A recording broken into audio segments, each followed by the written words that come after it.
99% من الناس و99% من المراجعين واي حد بيتكلم عن سيرة كارت شاشة فهو دايما بيتكلم عن الالعاب اللي هو تجميع مش عارف ايه عشان تلعب على كام فريم. يعني احنا دايما بنسمع والله الكارت ده بيحقق مش عارف كام فريم والكارت ده بيعمل مش عارف ايه. طب ايه يعني بالنسبه لنا احنا، بالنسبه للناس هي جايبه الكروت دي عشان تشتغل، او الناس اللي شغاله في المونتاج او الجرافيك او ايا كان، ايه وضعهم؟ يعني مظلومه. فعشان كده انا شفت ان مفيش داعي ان احنا نتكلم عن الالعاب، الكلام ده موجود كتير. خلينا نتكلم عن الحته بتاعتنا بقى، والحته اللي هي بتاعت الشغل والجرافيك والمونتاج والكلام اللي زي ده. طب هل احنا كناس بتشتغل، ناس بتعمل مونتاج، ناس بتعمل جرافيك، ناس بتعمل اي حاجه، بيفرق معاها الكلام ده؟ يعني هل الكروت اللي تناسبنا هي الكروت اللي بتناسب الناس اللي بتشتري التجميعات للالعاب؟ ده اللي هنعرفه في الفيديو ده مع بعض، وهقول لك يعني تفاصيل الموضوع ده. وبالمناسبه هيكون في جزء تاني للبروسيسور وجزء تالت للرامات وهكذا. هنتكلم في القطع اللي تناسب الناس اللي عايزه تشتغل. تعالوا نشوف الموضوع ده مع بعض. ما تنساش ان انت تشترك في القناه وتفعل زر الجرس ودوس لايك عشان الفيديوهات اللي جايه، لان هعمل من الفيديو ده جزء تاني وتالت ورابع. يعني كل قطعه بقى هنمسكها نتكلم عنها لوحدها بالتفصيل. ما تنساش ان انت تعمل الحاجات دي، ويلا بينا نشوف الموضوع بتاع النهارده. انا عايز اقول لك ان المواصفات اللي تناسبك مش بالضروره تناسب غيرك. فمثلا انت لو واحد بيشتغل مونتاج وبيشتغل انيميشن وبيشتغل الكلام ده، انت بالنسبه لك الرام ده يعني حاجه اساسيه، ده عنصر مهم جدا. بالنسبه لبتاع الالعاب 16 جيجا تكفيه عادي. 16 جيجا دي في الزمن اللي احنا فيه ده يعتبر رقم عادي، مش رقم كبير. انت كواحد بيشتغل ممكن يحتاج من 32 وانت طالع. مش معنى ان التجميعة مثلا الفلانية هي بتدي اداء كويس في الالعاب او بتعمل مش عارف ايه ان هي مناسبة ليك. احنا كناس بتشتغل في مونتاج، في انيميشن، في جرافيك، في ايا كان، انت بيبقى ليك مواصفات مختلفة عن 99% من الفيديوهات اللي انت بتشوفها على اليوتيوب. قبل ما نبدأ في اي حاجة خلينا نفهم الاول هو يعني ايه كارت الشاشة اساسا. ايه لازمة كارت الشاشة، ويا ترى هو يفرق عن البروسيسور في حاجة؟ هقول لك ان كارت الشاشة هو زي البروسيسور بالظبط، هو اسمه معالج رسوميات. البروسيسور هو المعالج بتاع الجهاز، الكارت الشاشة هو المعالج المسؤول عن اي حاجة انت بتشوفها، اي حاجة رسوميات انت بتشوفها على الشاشة. طيب هل الاتنين يفرقوا عن بعض؟ يفرقوا عن بعض في حاجات كتير جدا، ولكن انا مش هدخلك في القصة دي دلوقتي. هعمل فيديو مخصوص للنقطة دي، والفيديو هيبقى بعنوان ايه الفرق ما بين البروسيسور وكارت الشاشة. فما تنساش برضو ان انت تشترك في القناة عشان الفيديو ده لما ينزل هينزل قريب جدا. يعني هو جاهز بالفعل، فاضل بس ان انا اعمل ببلش. فما تنساش ان انت تشترك في القناه عشان لما ينزل تشوفه. هل كارت الشاشه مهم بالنسبه لك كواحد شغال مونتاج او شغال جرافيك؟ طبعا كارت الشاشه مهم، ولكن في برامج بتفضل كارت الشاشه وبرامج تانية بتفضل البروسيسور. يعني ايه؟ يعني عندك برنامج مثلا زي بريمير هو بيعتمد بشكل اكبر على البروسيسور، ولكن هل ده معناه ان كارت الشاشه مش مهم؟ لا، مهم، بيعتمد عليه برضه في بعض المهام. طب لو انت واحد بيشتغل على دافنشي هو قايم كله على كارت الشاشه. فلو انت بتشتغل على دافنشي، كارت الشاشه بالنسبه لك مش رفاهيه. يعني كارت الشاشه بالنسبه لك دي حاجه اساسيه ما ينفعش تتنازل فيها. لكن في بريمير انت ممكن تيجي على حساب كارت الشاشه شويه في مقابل البروسيسور. يعني انت ممكن تعلى بالبروسيسور شويه وكارت الشاشه يكون متوسط. في دافنشي لا، دافنشي العكس، هتخلي البروسيسور هو اللي متوسط وكارت الشاشه هات اللي تقدر عليه. يعني تشوف من الاخر البرامج اللي انت بتشتغل عليها وتوزع ميزانيتك حسب اولويه استهلاك البرنامج ده للموارد. هتقول لي طيب انا بقى ايه، عايز ادوس في كله وانا عايز خلطه متوازنه. هقول لك جميل، انا مش هديك الخلطه كلها، انا هديك الجزء اللي ليه علاقه بكارت الشاشه. لان زي ما اتفقنا يعني الفيديو ده انت هتاخد منه كارت الشاشه، الفيديو اللي جاي انت هتاخد منه البروسيسور، الفيديو اللي وراه انت هتاخد منه الرامات. فهتتفرج على السلسله، تجمع القطع بتاعتك، تعمل التجميع الحلوه، تنزل تشتريه. فاحنا دلوقتي هنتكلم عن كارت الشاشه، وهقسمهم لك كده 3 فئات. فئه اقتصاديه، او اللي هو حد لسه بيبدا، حد الميزانيه معاه ما تسمحش ان هو يجيب حاجه عاليه. وفئه متوسطه اللي هو حد هو بيشتغل بقاله فتره وعايز يعلى شويه بمستواه. وحد تاني هو يعني ايه، الفلوس مش فارقه معاه في حاجه.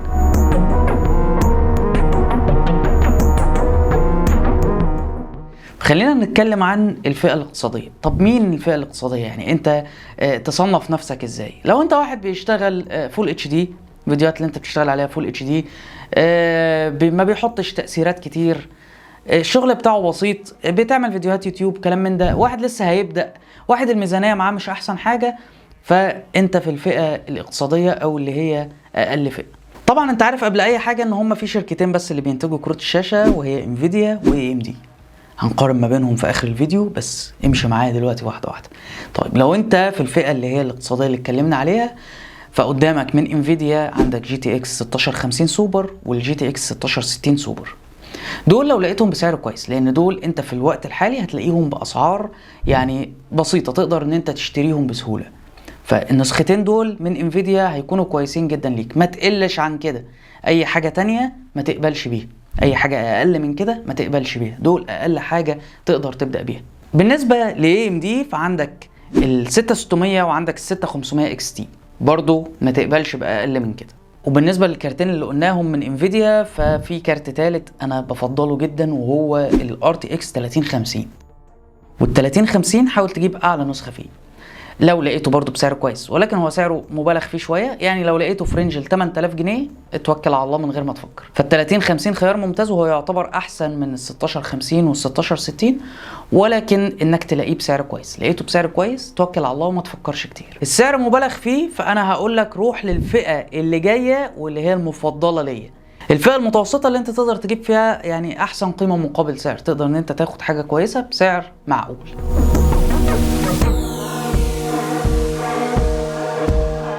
نروح على الفئة المتوسطة، والفئة دي مين الناس اللي في الفئة دي؟ هي الناس اللي بتشتغل على فول اتش دي وبتحط تأثيرات كتير ولايرز كتير، او الناس اللي بتشتغل 4K وبتحط تأثيرات متوسطة. يعني لو انت واحد برضو يوتيوبر او واحد بيقدم كورسات او ايا كان الشغل اللي بيشتغله، ولكن يعني في المتوسط منه، يعني انت مش هتفتري قوي على الجهاز، ولو افتريت عليه هو هيشتغل معاك كويس مفيش مشكله، ولكن هيكون في يعني شويه تقطيع كده خفيف، شويه تقطيع في التايم لاين اللي هو وانت بتمنتج او بتعمل الشغل بتاعك، ولكن هيأدي معاك برضو. في الحاله اللي احنا فيها دي فانت هتروح مع الار تي اكس 3060 3060 تي اي وال 4060، اي واحد في الثلاثه، ولكن انا شخصيا هروح لل 4060 وده بسبب الانكودر الاي في 1.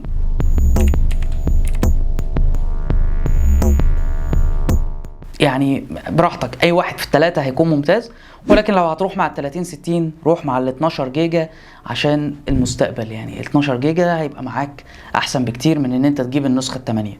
طيب انت عايز تختار واحد فيهم، انا شخصيا هروح لل 4060 زي ما قلت لك كده عشان الانكودر. وطبعا معاك ال 4060 تي اي، انا اقصد بال 4060 4060 وال 4060 تي اي عادي. بالنسبه لاي ام دي عندك الار اكس 6700 وعندك 6750 اكس تي، كارتين دول كويسين بالنسبه لشغل المونتاج والجرافيك وكده، بس خلينا برضو زي ما قلت لك في اخر الفيديو هقارن لك ما بين الاثنين وهتكتشف ان انفيديا في مجالنا احسن بكتير من اي ام دي.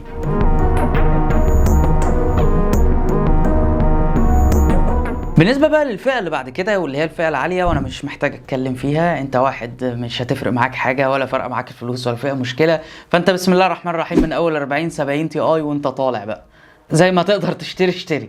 وفي الفئه دي انا مش هقول لك روح لاي ام دي اصلا، لان اي ام دي في الفئه العاليه يعني مش هتديك قيمه مقابل سعر. هي بتبقى كويسه في الفئات الاقتصاديه اللي هو انت عايز تمشي حالك باقل سعر ممكن، لكن في الفئات العاليه ما تفكرش اصلا، انت هتروح لانفيديا وعندك من 40 70 تي اي وانت طالع بقى. وملحوظه صغيره انا اقصد هنا، يعني انا عايز الفيديو ما يكونش ليه تاريخ صلاحيه، بمعنى ان انت لو بتسمع الفيديو ده وكان نزل فئه ال50 نزلت فئه ال60 ايا كانت الفئه اللي هتنزل، فانت هتروح للي يوازيها من الجيل الحالي.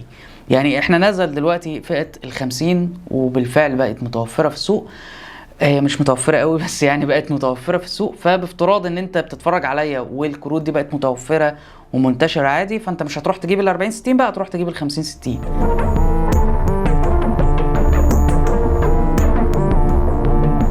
فانت خد الفئه اللي انا بتكلم عنها واشتري في الجيل الحالي بتاعك. بالمناسبه انت ممكن بعد كده تلاقي ان ال 40 60 ده سعره بقى كويس، فانت هتحطه في الفئه الاقتصاديه، يعني فاهم الفكره؟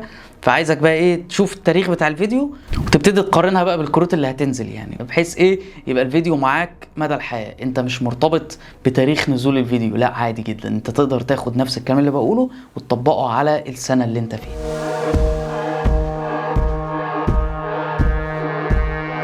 هنا احنا هنتحط في سيناريو، وهو ان احنا قدامنا الكارتين، قدامنا انفيديا وقدامنا اي ام دي، اروح فين؟ اختار مين؟ هقول لك روح لانفيديا من غير ما تفكر. طب ده ليه؟ ده لاسباب كتير، خلينا اختصرهم لك كده في سببين ثلاثه. اول واحد واهم واحد وهو الكودا كورز. كودا كور هو عدد الانويه اللي بتعالج الرسوميات اللي انت بتشوفها. طب بتشتغل ازاي وهي بتعالجها ازاي وايه الانويه دي اصلا؟ ده هيبقى فيديو منفصل، بس خلينا دلوقتي نتكلم عن الافضليه فهتكون لانفيديا في النقطه دي.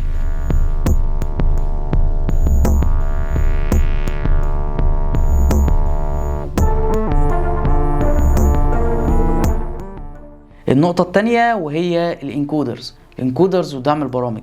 انت هتلاقي ان انفيديا افضل بكتير من اي ام دي، خصوصا في نقطة الدعم دي. يعني انت في انفيديا مش هتشغل بالك بنقطة التعريفات، مش هتشغل بالك بتوافقية البرنامج مع الكارت، ان كده كده كل البرامج بتاعة ال 3D بقى والمونتاج والكلام ده كله هي بتدعم انفيديا، ما فيهاش نقاش. اما اي ام دي في كروت بتغلس شوية، في كروت ما بتلاقيهاش تعريفات، فيعني هتروح لانفيديا عشان تبقى في الامان. وهتلاحظ هنا ان كلامي بيتناقض كتير مع ترشيحات بتنزل لاجهزه الالعاب، عشان كده بقول لك مش بالضروره المناسب للالعاب هو مناسب ليك. يعني هتلاقي ان في كروت لاي ام دي بتتفوق على انفيديا في الفئه السعريه بتاعتها، وبتديك في اللعبه الفلانيه مثلا فريمات اعلى بكتير من انفيديا في الفئه السعريه. خلي بالك من كلمه الفئه السعريه. فالكروت دي بتبقى حلوه جدا بالنسبه لواحد وهو بيلعب، وده الحاجه الاساسيه اللي عشانها جايب الجهاز. بالنسبه لك انت كحد هيشتغل لا، مش هتاخد القيمة اللي هو هياخدها مقابل السعر اللي هيدفعه. هتلاقي ان انت لو رحت الكارت تاني هيكون احسن لك، ولو بالمناسبة الكارت التاني اللي انت هتروح له ده ممكن ما يكونش حلو بالنسبة له. فعشان كده هرجع اقول لك اللي مناسب لغيرك مش بالضرورة انه مناسب ليك. هتقولي طيب جميل، انا دلوقتي نازل اشتري الكارت، اعمل ايه؟ هقول لك في عندك 3 نصايح خلي بالك منهم. اول حاجة وهي ان انت توزع الميزانية بتاعتك بعقل وحكمة. يعني ما تروحش تجيب لي كارت عالي، ما تروحش تجيب مثلا 4070 مع بروسيسور اي 3. هنا انت هتعمل حاجه اسمها بوتل نيك او عنق زجاجه. يعني ايه عنق زجاجه؟ يعني برضو ده موضوع كبير هيتعمل له فيديو، ولكن باختصار ان انت في عندك قدرات الكارت انت مش قادر تستغلها بسبب ان البروسيسور مأيده. يعني من الاخر اللي مفرمل الدنيا هيكون البروسيسور، فما تروحش تعمل كده. لا، انت هتروح تحط الميزانيه بشكل متوازن. طب ازاي هتعمل ده؟ يعني ازاي تختار البروسيسور اللي يناسب الكارت بتاعك؟ ده هيكون موضوع الفيديو اللي جاي. دي بالنسبة لأول نصيحة. بالنسبة لتاني نصيحة وهي التبريد. لو انت في الفئة الاقتصادية فمش هيفرق معاك قوي التبريد. يعني الكيسة نفسها تكون فيها تهوية كويسة، والكارت لو بمروحة واحدة فالكروت اللي احنا اتكلمنا عنها دي عادي، يعني ما بتحتاجش تبريد قوي. اما لو انت في فئة متوسطة والفئة العالية فحاول تاخد احسن نسخة من الكارت بتاعك، احسن نسخة في التبريد بسعر منطقي. لان ساعات في نسخ مثلا من ال 4060 3 مراوح، وهو اصلا ال 4060 مش مستاهل ال3 مراوح، بس في نسخ بتكون 3 مراوح وسعرها مبالغ فيه. طب بافتراض ان انت لقيت النسخه 3 مراوح مثلا والنسخه المروحتين الاثنين سعرهم زي بعض، هتروح لل3 مراوح مع مراعاه حجم الكيسه اللي انت هتجيبها، لان انت ممكن تجيب كيسه صغيره بزياده ما تشيلش الكارت اللي هو ابو 3 مراوح. فخلي بالك من النقطتين دول. النقطة الثالثة وهي الباور سبلاي. والباور سبلاي انا عملت فيديو منفصل عنه، وبالله عليك ما تسترخصش فيه. شوف انت المكونات اللي انت هتجيبها بتستهلك قد ايه من الطاقة، وهات باور سبلاي اعلى من اللي جهازك محتاجه. الموضوع ده بالتفصيل انا شرحته في فيديو منفصل، هتلاقيه ظهر لك في الاي اللي فوق، هتلاقيني سايبه لك في الكومنتات وسايبه لك في الديسكريبشن. روح اتفرج عليه لانه فعلا فيديو مهم. والباور سبلاي هو اهم قطعة في الجهاز، هو الفيديو اصلا كان بعنوان اهم قطعة في الجهاز. خلي بالك من نقطة الباور سبلاي دي عشان ما تشوفش حريقة قدامك او الجهاز ممكن ما يشتغلش اساسا. خلي بالك من النقطة دي. اتمنى يكون الفيديو فادك وتكون يعني قدرت تاخد صورة كده عامة عن الموضوع وعرفت ازاي تختار الكارت بتاعك. الفيديو اللي جاي هنتكلم عن البروسيسور، وفي فيديوهات هعملها لك بتكلم بقى بالتفصيل الممل بشكل تقني هو انا ليه اخترت الكارت ده وما اخترتش الكارت ده، او ليه اخترت البروسيسور ده وما اخترتش البروسيسور ده. فاستنى الفيديوهات دي كلها، وعشان تشوف الفيديوهات دي ما تنساش ان انت تشترك في القناة ودوس لايك على الفيديو ده عشان يظهر لك الفيديوهات اللي جاية من القناة. واشوفك الفيديو اللي جاي. سلام.